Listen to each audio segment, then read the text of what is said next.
The Count Everything channel prides itself on its dull, plodding, but worthy videos. Today's is going to be a bit different because I'm going to commit a criminal offence of interest to the security forces. And then, to make it even more exciting, I'm going to encourage you to do the same. So let's get going before they track me down to my secret woodland location. And I recently cancelled my Barclaycard, which is a credit card run by Barclays. I sent them a message, so here we go. Dear Barclaycard, please cancel my credit card. Nothing wrong with that. And then I go on to say some nice things about them, you know, because they've given me a very good service in the past. I don't want them to feel bad.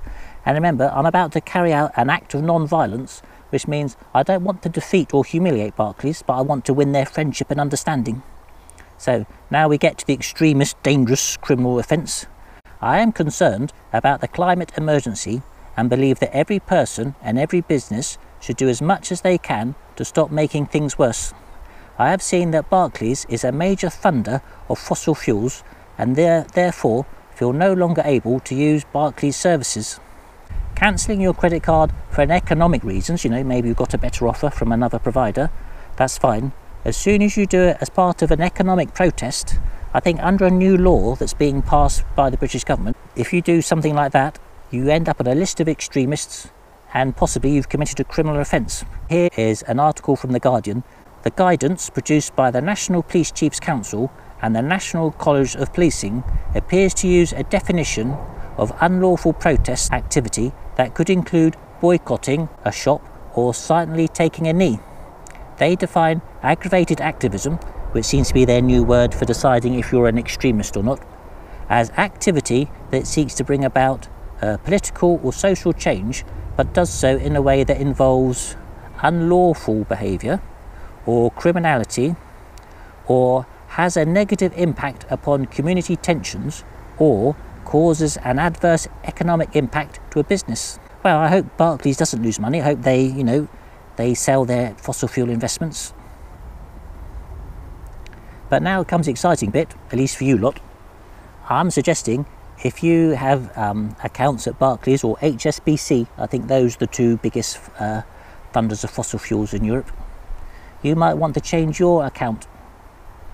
I'll put in the description a link, for Britain at least, how you can find out banks and how ethical they are and see how good your own bank is and if you can find a better one.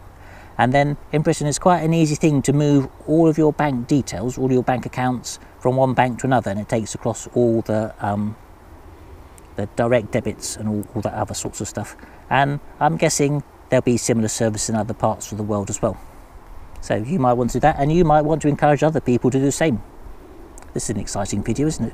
But it gets better. Did you notice anything in that newspaper clipping I read out? I'll read out that section again. Aggravated activism has a negative impact upon community tensions. Do you recognise that from anywhere? Well, here is something that somebody wrote about 50 or 60 years ago. The white moderate, who is more devoted to order than to justice, who prefers a negative peace, which is the absence of tension, to a positive peace, which is the presence of justice, who constantly says, I agree with you in the goal you seek, but I cannot agree with your methods of direct action. Do you know who that was? That's Martin Luther King. So this new law has effectively banned Martin Luther King. And you have to remember, of all the great civil rights heroes of our time, Martin Luther King, Emmeline Pankhurst, the suffragette, Mahatma Gandhi, Nelson Mandela, Martin Luther King was the only one who stuck to the rules quite religiously. And in fact, him and his supporters, when they did something, they were trying to exercise their constitutional rights, and it was the authorities or the people who ran the whites only diners who were stopping them, who were acting badly. So, and to tell the truth, while I'm confessing all my sins, 35 years ago I had a Barclays bank account and I closed it because I was a student. Barclays had investments in apartheid South Africa, so all our students, as part of an economic protest, closed our Barclays bank accounts and moved them to other providers, and it worked. Barclays sold up their investments in South Africa. Barclays had to change, so it could happen again. But the new law, it goes much further than just annoying fat old men sitting in the woods cutting up their credit cards. Here I am banging a plastic bottle outside the BBC to encourage them to give better coverage of the climate emergency, because it's very serious. I thought the media weren't covering it, they weren't telling the truth about how serious things were. The punishment for banging things outside the BBC or anywhere, making a noise or making a nuisance of yourselves, is 10 years in prison.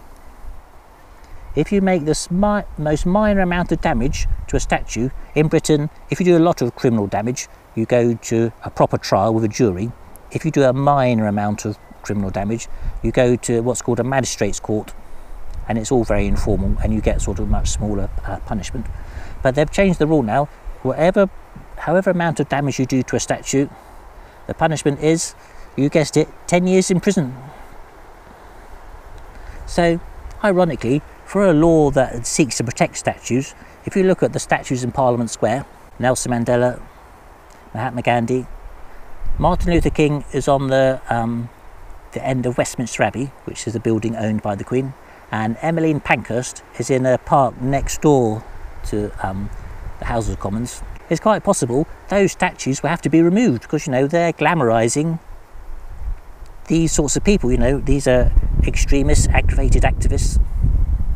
So the things that the other people did, so the things that Emmeline Pankhurst did, that Mahatma Gandhi did, they did deliberate acts of civil disobedience. They broke the rules to show how concerned they were and how unfairly they were treated, to get attention and to act out the oppression they felt they were suffering. So there's always been rules against this, but for whatever reason, the government has decided to come up with some extra rules, sort of political rules. You know, if you sit in the road or obstruct the road for one reason, fine, you get a minor punishment. If you do it for a reason the government doesn't like, you get a much more severe penalty now, according to this new law. So it's all a bit sinister, isn't it? But don't worry, there are some good aspects to it as well. Once the government's decided that you're an aggravated activist, then I think that entitles them to spy on you, which is why I think the security forces will be interested in this video. And if you are, try to watch all the way to the end and click the like button, because it makes a difference. So anyway, when the security forces take an interest in you, they can spy on you, and in the past have sent undercover police officers to infiltrate the groups, and some of them have even had sex with the protesters to help them with their cover. At least that was their story. I'm suspicious about their motives, but still, I believe them. That's what they say. So at the moment, it's quite possible that an undercover policewoman is on her way to infiltrate me now. And I think it's only fair I let the police know. I know lots of secrets, and I always give them away in bed. In fact, I'm notorious for it. But if you do send someone, can you make sure they're not too physically fit? Because I'm 53 now, so you have to be a bit realistic in our expectations of what can be achieved. Have you heard anything more ridiculous? Well, I have something more ridiculous. In Florida, there's a new rule, and it says if you're having a protest of 3 or more people, they can be declared to be having a riot. And once you've declared them to be rioters, it's okay to drive over them in your car. And if they're arrested, you can keep them in prison until the trial, you know, so no bail. And you can have 5 years in prison. And then after that, they'll take away your right to vote. You know, just to teach you a lesson for trying to exercise your right to self-expression.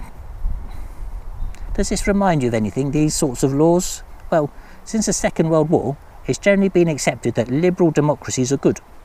You know, liberal democracy good, fascism, communism, dictatorships, other sorts of government, which I can't remember, are bad. At least that's what the general consensus was. And all the things to do with a liberal democracy were good as well. So a free press, an independent judicial system that could hold the authorities to account, the right to protest, human rights, you know, the rights of the individual to have a private life and to not be harassed by the government. These are all aspects of a liberal democracy. But these things, you know, banning the right to protest, this makes me wonder what's going on. So I shall now read out the characteristics of another form of government and see if you recognise that and see if you think that's relevant for today. So there is another sort of government where people think liberal democracies are bad, and the reason how they prove they're bad is they say, look at the military problem a country's got itself into, or look at an economic problem or whatever other problem there is, and they say this country was a liberal democracy, it's had this problem, so therefore liberal democracy has failed, and to get us out of our troubles we need a strong leader, quite possibly who's new to politics, so they can't be blamed for previous problems, a strong leader who has the solution. Once you say that, all the aspects of a liberal democracy become bad. So for example, if you think the leader has the solution and we all need to follow him or her, then anyone who tries to hold them to account, to question what they're doing, like protesters, like a free media who might point out where they're acting badly, like an independent judicial service, which, you know, makes sure the government follows the rules, these are all suddenly traitors, because the leader has the ideas that are going to save the country. Anyone who tries to stop them or tries to question them is a traitor. Do you recognise that? It seems to me that's a definition of fascism. Now, it might not be fascism, it might just be popularism, or it could be, I'll have to read this bit now because I can't pronounce it otherwise, it might be a kleptocracy, which is where the government or the people in power benefit themselves rather than the country as a whole, you know, giving contracts to their friends and family, enriching themselves, those sorts of things. So if you ban protest, the only people who have a voice will be the wealthy. It's a bit serious, isn't it? Still, looking on the bright side, even though we can't travel during the lockdown, we can still enjoy understanding what it's like to live in China or Russia, where they've had these sorts of laws for some time.